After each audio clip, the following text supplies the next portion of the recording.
पिछले अध्याय में हमने जाना कि चातुर्मास केवल वर्षा का एक काल नहीं है। यह प्रकृति, समाज, उत्सव और अध्यात्म के बीच स्थापित एक सुंदर संतुलन है। हमने यह भी देखा कि इन 4 महीनों में भारतीय जीवन मानो एक नई लय में चलने लगता है। लेकिन यहीं से एक नया प्रश्न जन्म लेता है। यदि चातुर्मास इतना महत्वपूर्ण था, तो क्या भारत की सभी आध्यात्मिक परंपराओं ने इसे एक ही प्रकार से समझा, या हर परंपरा ने इसके भीतर कुछ अलग, कुछ अपना और कुछ अत्यंत गहरा देखा? कल्पना कीजिए भारत की, एक ऐसा देश जहां हजारों वर्षों से अनेक आध्यात्मिक धाराएं साथ साथ बहती रही हैं। कहीं वेदों की परंपरा है, कहीं उपनिषदों का मौन चिंतन, कहीं भगवान शिव की तपस्या, कहीं भगवान विष्णु की भक्ति, कहीं भगवान महावीर का अहिंसा का मार्ग और कहीं भगवान बुद्ध का मध्यम मार्ग। मार्ग अलग थे, विचार अलग थे, साधना की विधियां भी अलग थीं। लेकिन एक बात अद्भुत है, जब वर्षा आती थी तो इन सब के जीवन में एक समान परिवर्तन दिखाई देता था। यात्राएं धीमी हो जाती थीं, साधना गहरी हो जाती थी और मनुष्य बाहर से अधिक भीतर की ओर मुड़ने लगता था। क्या यह सिर्फ संयोग था, या प्रकृति ने इन सभी परंपराओं को एक ही सत्य का बोध कराया था? यदि हम ध्यान से देखें तो उत्तर धीरे धीरे स्पष्ट होने लगता है। प्रकृति सबके लिए एक ही थी, वर्षा सबके लिए एक ही थी, धरती पर उमड़ता नया जीवन सबके लिए एक ही था, और शायद इसीलिए उससे मिलने वाली सीख भी सबके लिए एक ही थी। अंतर केवल उसे व्यक्त करने के तरीकों में था। किसी ने उसे भक्ति कहा, किसी ने तपस्या, किसी ने अहिंसा और किसी ने ध्यान। लेकिन इन सब के मूल में एक ही आमंत्रण था: धीरे चलो, रुको, देखो, समझो और अपने भीतर लौटो। यही कारण है कि चातुर्मास किसी एक संप्रदाय की परंपरा नहीं बना, यह पूरे भारतीय चिंतन की साझी धरोहर बन गया।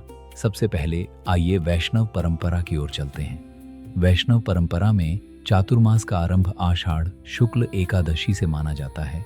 इसे देवशयनी एकादशी कहा जाता है और समापन होता है कार्तिक शुक्ल एकादशी पर, जिसे देवउठनी या प्रबोधिनी एकादशी कहा जाता है। परंपरा कहती है कि इन 4 महीनों में भगवान विष्णु योग निद्रा में प्रवेश करते हैं और देवउठनी एकादशी पर पुनः जागृत होते हैं। यदि हम इस परंपरा को केवल एक कथा मानकर देखें तो शायद हम इसके सबसे गहरे अर्थ को नहीं देख पाएंगे। भारतीय परंपरा में योग निद्रा सामान्य नींद नहीं है, यह पूर्ण विश्राम के भीतर स्थित पूर्ण जागरूकता की अवस्था है। मानो बाहर की गतिविधियां धीमी हो जाएं, लेकिन भीतर की चेतना और अधिक सजग हो जाए। क्या यह वही संदेश नहीं है जो प्रकृति वर्षा के मौसम में हमें भी देती है? जब धरती अपने भीतर नए जीवन को संजो रही होती है, तब मनुष्य भी अपने भीतर कुछ नया जन्म दे। शायद इसीलिए इन 4 महीनों को भक्ति के लिए विशेष महत्व दिया गया। मंदिरों में विशेष उत्सव होने लगे, भजन, कीर्तन और सत्संग बढ़ने लगे। व्रत, उपासना और स्वाध्याय जीवन का स्वाभाविक भाग बनने लगे। लेकिन ध्यान दीजिए, इन सब का उद्देश्य केवल अनुष्ठान नहीं था। उद्देश्य था मन को धीरे धीरे बाहर की दौड़ से निकालकर भीतर की शांति की ओर ले जाना।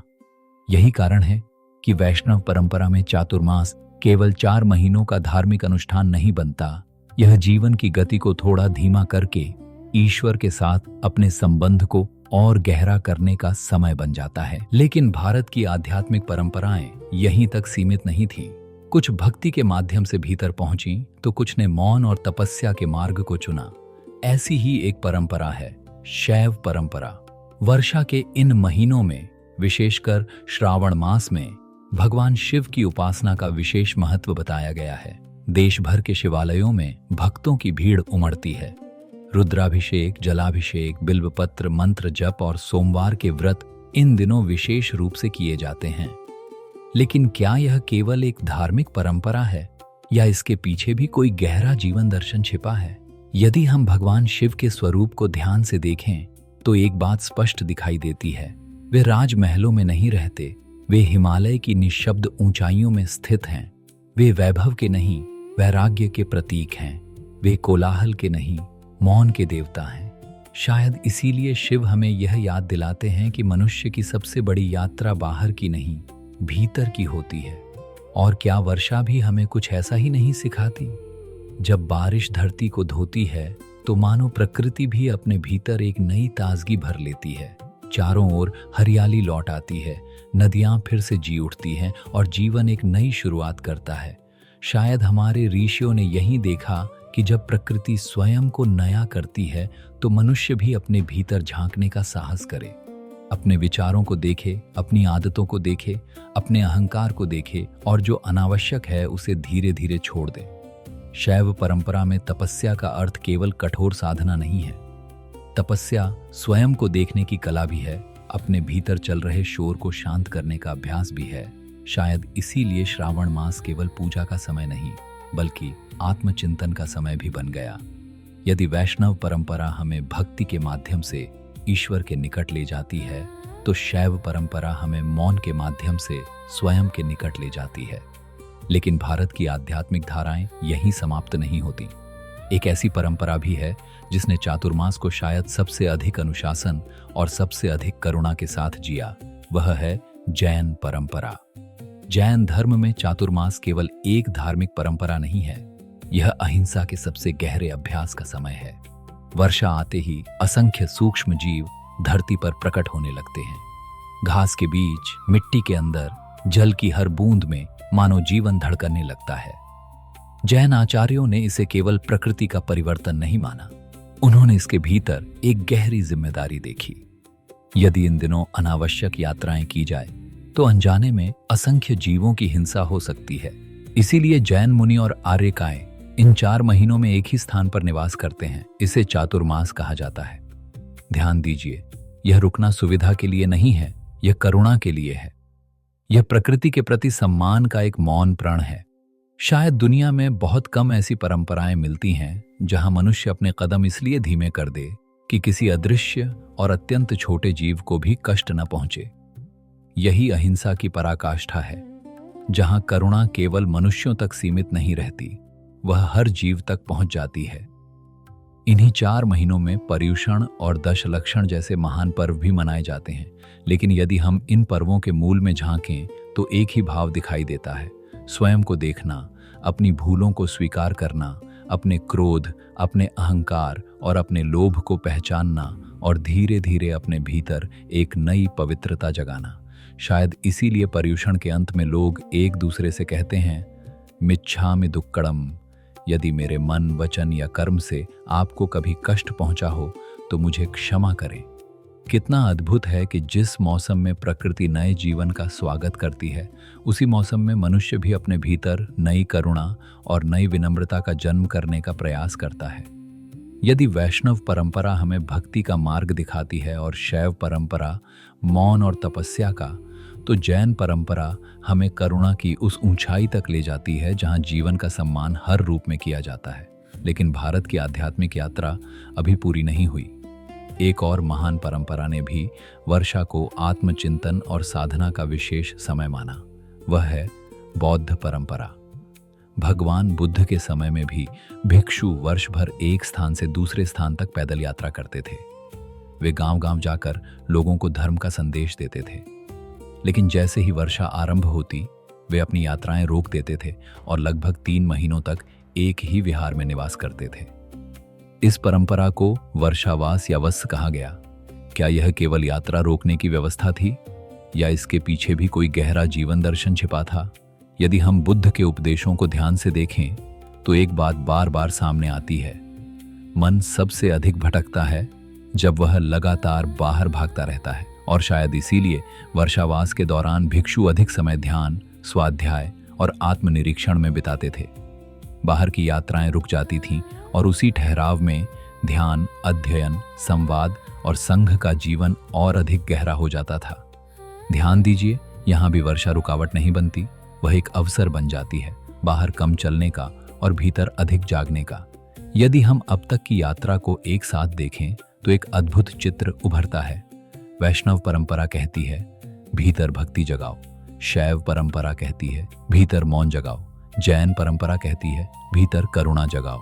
और बौद्ध परंपरा कहती है, भीतर जागरूकता जगाओ। यदि हम इन सभी परंपराओं को एक साथ देखें तो एक बात अत्यंत स्पष्ट दिखाई देती है।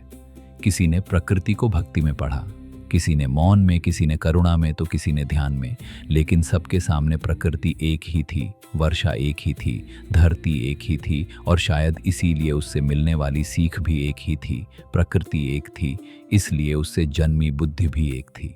शब्द अलग हैं, मार्ग अलग है, अनुष्ठान अलग है, लेकिन दिशा एक ही है, मनुष्य अपने भीतर लौटे। शायद यही वह क्षण है जहां चातुर्मास केवल एक परंपरा नहीं, बल्कि जीवन को देखने की एक दृष्टि बन जाता है। लेकिन क्या यही चातुर्मास का सबसे बड़ा संदेश है, या इन सभी परंपराओं के पार भी कोई ऐसा सत्य है जो आज भी हमारे जीवन को नई दिशा दे सकता है?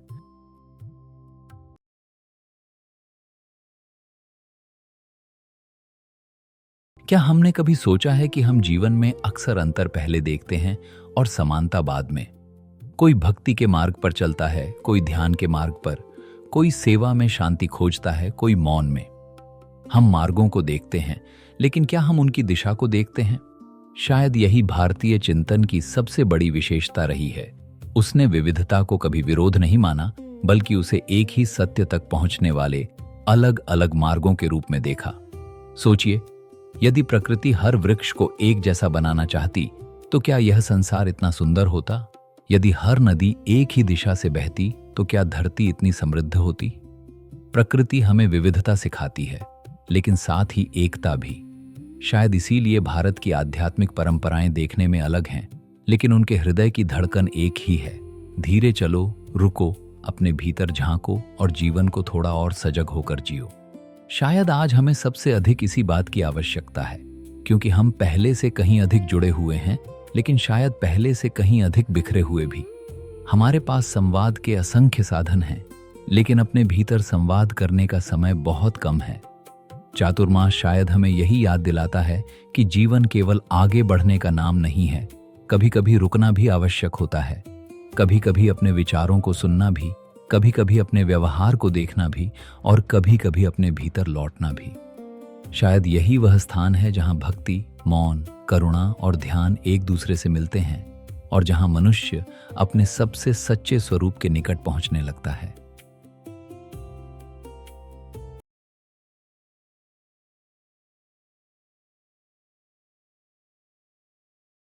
भक्ति, मौन, करुणा, जागरूकता, ये 4 शब्द नहीं हैं, ये मनुष्य के भीतर लौटने के 4 द्वार हैं। लेकिन एक प्रश्न अब भी शेष है, क्या चातुर्मास केवल साधुओं और सन्यासियों के लिए महत्वपूर्ण था, या सामान्य गृहस्थ भी इन 4 महीनों में अपने जीवन में कुछ विशेष परिवर्तन करते थे? क्या भोजन बदलता था? क्या दिनचर्या बदलती थी? क्या कुछ विशेष नियम अपनाए जाते थे? और यदि हाँ, तो क्यों? आइए अगले अध्याय में इन्हीं प्रश्नों के उत्तर खोजने का प्रयास करते हैं।